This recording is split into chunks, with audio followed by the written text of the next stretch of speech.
నా పేరు సుధగాను గోపయ్య అండి. కాంగ్రెస్ పార్టీ గ్రామ శాఖ అధ్యక్షుడు, చింతకుర్తి గ్రామం. సర్పంచ్ ఎలక్షన్లో పల్లెల్లో వరకు కాంగ్రెస్ పార్టీకి బలమైన పవనాలు ఇస్తున్నాయండి. ప్రజలందరూ కూడా సన్నబియ్యం పథకానికి, ఇందిరమ్మ ఇళ్ళకి 10 సంవత్సరాల నుండి ఇందిరమ్మ ఇళ్ళకు నోచుకోక ప్రజలందరూ ఏ ఊరు పోయినా కూడా ఇందిరమ్మ ఇల్లు, ఏ బజారు పోయినా కూడా దర్శనం ఇస్తున్నాయి. ప్రజలందరూ కూడా ఎప్పుడు అని గ్రామ పంచాయతీలలో కాంగ్రెస్ పార్టీని అన్ని చోట్ల కూడా అభ్యర్థిని గెలిపించడానికి సిద్ధంగా ఉన్నారండి.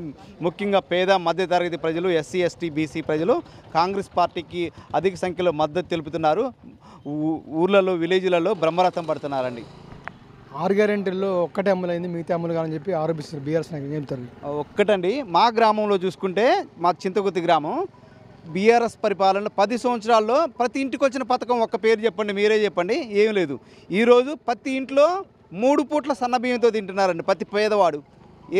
500 ఇళ్ళు ఉంటే 500 ఇళ్లలో కూడా సన్నబియ్యంతో తింటున్నారు.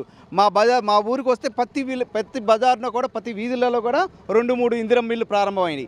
ఈ యొక్క రఘునాథపాలెం మండలంలో 1-2 విలేజ్లలో తప్పితే బీఆర్ఎస్ పరిపాలనలో 10 సంవత్సరాల పరిపాలన కాలంలో ఒక 20-30 ఇళ్ళు తప్పితే కట్ల ఒక విలేజ్కే ఇప్పుడు మేము 100 ఇళ్ళు, 50 ఇళ్ళు ఇస్తున్నాం. ప్రతి బజారుకు పోయినా కూడా ఇందిరమ్మ ఇళ్ళు దర్శనం ఇస్తున్నాయి. కాంగ్రెస్ పార్టీని ఆదరించడానికి ప్రజలందరూ కూడా, అన్ని తరగతుల ప్రజలు సిద్ధంగా ఉన్నారు. మంచి ఫలితాలు కూడా వస్తాయండి. అంటే మాజీ మంత్రి పువ్వాడ అజయ్ కుమార్ ఈ రఘునాథపాలెంని బాగా అభివృద్ధి చేశారని చెప్తారుగా. ఒకటే అండి, మీరు అన్నారు కదా 6 గ్యారెంటీలు. అజయ్ కుమార్ గారిని రమ్మనండి, ఏ విలేజ్ కానీ రమ్మనండి. ఎన్ని డబుల్ బెడ్రూమ్లు ఇల్లు ఇచ్చిండో చెప్పాలి. 10 సంవత్సరాల్లో, మా 2 సంవత్సరాల పరిపాలన కాలంలో ఏ బజారు కన్నా వెళ్ళండి, ఎన్ని ఇందిరమ్మ ఇల్లు ఉన్నాయో చూడండి. ప్రతి ఇంటికి, ప్రతి విలేజ్లో కూడా ఎన్ని పథకాలు ఇచ్చిండో అజయ్ కుమార్ని చెప్పాలండి. విలేజ్ రోడ్లు అభివృద్ధి చేస్తారు కదా. రోడ్లు ఇప్పుడు కూడా డెవలప్ అవుతూనే ఉన్నాయండి.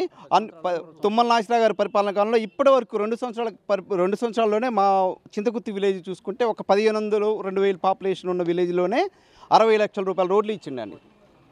మరి రీసెంట్గా ఒక 40 లక్షల రూపాయలకి ఆర్డర్స్ వచ్చి ఉన్నాయి. ఇంకా ప్రజలకి ఏం కావాలండి, మా విలేజ్కి ఒక 50 ఇందిరమ్మ ఇళ్ళు శాంక్షన్ అయి ఉన్నాయి. 50 ఇళ్ళు, ప్రతి ఒక రేషన్ కార్డులు ఒక 100-150 రేషన్ కార్డులు ఇచ్చినాం.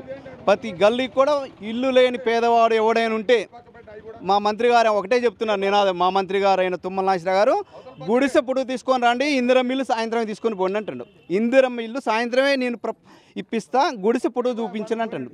గుడిసె లేని గ్రామాలనే ఆ రాజు ఇందిరమ్మ కలలు కన్నా యొక్క పేదల రాజ్యాన్ని, పేదరికాన్ని పోగొట్టి పేదలందరినీ దారిద్ర్యం ఎగువగా వచ్చేటట్టు చేయటమే లక్ష్యంగా మా కాంగ్రెస్ గవర్నమెంట్ ముందుకు వెళ్తుందండి. ప్రజలందరూ కూడా బ్రహ్మరథం పడుతున్నారు.